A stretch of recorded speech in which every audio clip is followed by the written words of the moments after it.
Thank you very much. Begum Khaleda Zia ভর্তি হয়েছেন কয়েকদিন তো হয়ে গেলেন, 3 দিন, আজকে থার্ড ডে।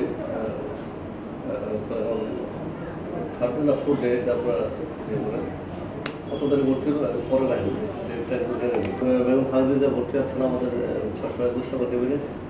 ওনার অবস্থা ইমপ্রুভিং।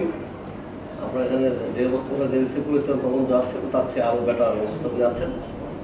গতকালকে আমার সাথে কথা হয়েছে, আগের চেয়ে ইমপ্রুভ, ওনার শারীরিক অবস্থা ভালো। উনি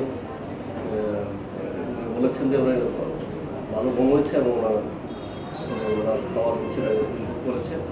আমাদের স্পেশালিস্টটা দেখেছেন ওনাকে, দেখে ওনাকে ওনার প্রয়োজনীয় যে চিকিৎসা সেটা দিয়েছেন, উনি আগের চেয়ে ভালো আছে। তো এখন এই কয়েকদিনে ওনার যে ডায়াবেটিস, তারপরে প্রেশার, এসবের কোনো পরিবর্তন হয়েছে কিনা? উনি আসার সময় যে অবস্থা ছিলেন ওটা ডিটেক্ট করেনি, ইমপ্রুভ করেছে, বেটার ইমপ্রুভ করেছে। ওনার ডায়াবেটিস ইমপ্রুভিং, ওনার প্রেশার কন্ট্রোল আছে এবং অন্যান্য সমস্যা কোনো সমস্যা উনি নতুন করে বলেননি যে আমার সমস্যা ফিল করছে, বেটার উনি বলেছেন যে আমি এক্স-রে বা এইসবের জন্য নতুন কিছু আর এখানে করা হয় না। সুগার প্রতিদিনই করা হয় যাতে বেডে, যেটা গ্লুকোমিটার দিয়ে, আর বাকি কোনো টেস্ট আর করার প্রয়োজন হয়নি।